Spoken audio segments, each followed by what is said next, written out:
இனிய தமிழ் வணக்கம். வெல்க தமிழ்.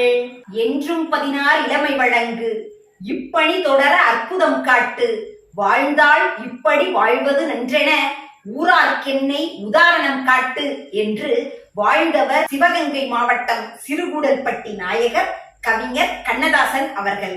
விழிநீரை எல்லாம் மொழி நீரால் வடித்தவர். தன் கண்ணீரை எல்லாம் தரையில் விழச் செய்யாமல் திரையில் விழச் செய்தவர். கிராமத்தார்கள் நேசித்த நகரத்தார். கவிஞர் கண்ணதாசனை பற்றி கிருஷ்ணபக்தன் என்ற நூலை படித்தவர் கவிஞர் வாலியவர்கள்.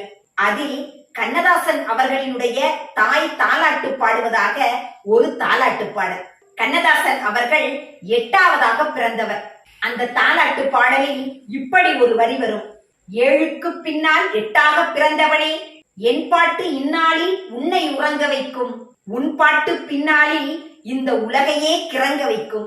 எப்படிப்பட்ட வரிகள் பாருங்கள். கவிஞர் கண்ணதாசன் மறைந்த பிறகு வாலியவர்கள் இப்படி இரங்கற்பா எழுதுகின்றார்: எழுத படிக்க தெரியாத எத்தனையோ பேரில் எமனும் ஒருவன் ஒரு அழகிய கவிதை புத்தகத்தை கிழித்து போட்டு விட்டான். கவிஞர் கண்ணதாசன் அவர்கள் பார்க்கும் பொருளை எல்லாம் தன்னுடைய கவிதைக்கு கருவியாக்கி விடுவார். ஒரு நாள் இட்லியை பார்க்கின்றார்.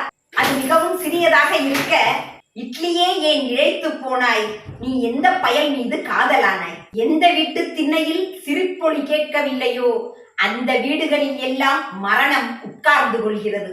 ஆக சிரிப்போம், சிந்திப்போம். கவிஞர் கண்ணதாசன், கவிஞர் வாலி போன்றோரினுடைய கவிதைகளை படிப்போம், உலகத்தை மறப்போம். நன்றி, வணக்கம்.